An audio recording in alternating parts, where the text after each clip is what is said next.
बिस्मिल्लाहिर्रहमानिर्रहीम। अस्सलाम वालेकुम व्यूअर्स, दी सेहत चैनल में आप सबको वेलकम। मैं हूं अदील मंसूर। आप सब लोगों को ईद उल अज़हा की मुबारकबाद। ईद उल अज़हा की मुनासबत से आज की हमारी वीडियो का टॉपिक है कि ईद उल अज़हा पर आप गोश्त को इस्तेमाल करते वक्त क्या क्या एहतियाती तदाबीर करें और किस तरह ये आपके लिए फ़ायदेमंद है और किन लोगों को एहतियात करनी चाहिए।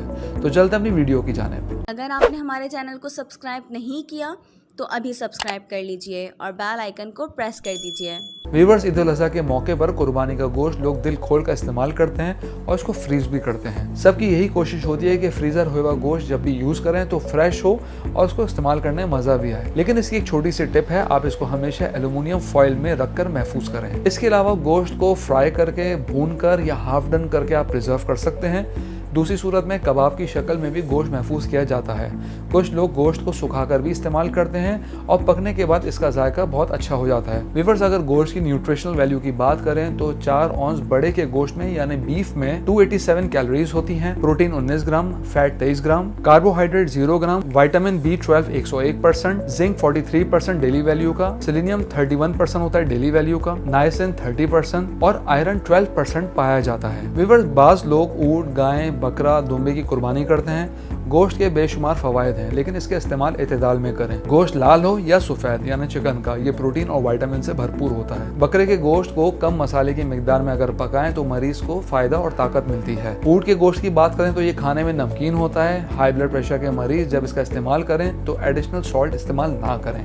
ऊंट का गोश्त पाकिस्तान में कम इस्तेमाल होता है क्योंकि मिडल ईस्ट, सऊदी अरब, यूएई और इन ममालिक में ज़्यादा इसका यूज़ होता है। दिल के मरीज गोश्त का इस्तेमाल कम करें क्योंकि ये इनके लिए ज़्यादा सूटेबल नहीं होता। व्यूअर्स, वीडियो में आगे बढ़ने से पहले मैं आपको रिमाइंड कराता चलूं, अगर आप पढ़ने के शौकीन हैं तो नॉलेज हेल्थ मैगजीन को आज ही सब्सक्राइब कीजिए। बड़ा सिंपल तरीका है, स्क्रीन पर दिए गए व्हाट्सएप नंबर पर अपना नाम और शहर का नाम लिख के हमें व्हाट्सएप कीजिए और हर महीने नॉलेज हेल्थ मैगजीन अपने मोबाइल पे पढ़िए। तो चलते हैं अपनी वीडियो की जानिब। व्यूअर्स, अगर कुछ एहतियात की बात करें तो जब भी आप गोश्त की कुकिंग करें तो कम घी इस्तेमाल करें, बल्कि ऑलिव ऑयल में पकाएं, ये बहुत फायदेमंद है। अदरक, लहसुन और काली मिर्च का इस्तेमाल जरूर करें, ये बहुत फायदेमंद एंटीडोट की तरह काम करते हैं। ऊपर से नींबू जरूर इस्तेमाल करें, विटामिन C है, जूद हजम है और फायदेमंद है। एतदाल के साथ खाएं, बहुत ज्यादा भरकर मत खाएं। बारबेक्यू के बाद सॉफ्ट ड्रिंक पीने से गुरेज करें, ये नुकसानदेह होती है। बज़ाहिर तो लगता है डाइजेस्ट कर रही है, बल्कि इससे बेहतर है कि आप ग्रीन टी या लेमन ग्रास टी का यूज करें। व्यूअर्स, ईद उल अज़हा का मौका होता है, तरह तरह के खाने घरों में पक रहे होते हैं। ऐसे मौके पर मैदे के मसाइल बहुत बढ़ जाते हैं, खासकर तेजाबियत, गैस, बदहजमी, सीने की जलन। ऐसे में कैंट होम्योपैथिक फार्मेसी की तैयार करदा कैंट गैस्ट्रिक प्लस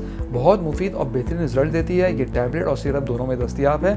इसकी इजाफी खुसूसियत यह है कि इसमें पेपरमिंट मौजूद है, जिससे बहुत ठंडक का एहसास होता है और जलन एसिडिटी में फौरी आराम मिलता है। हम उम्मीद करते हैं आज की वीडियो आपको पसंद आई होगी।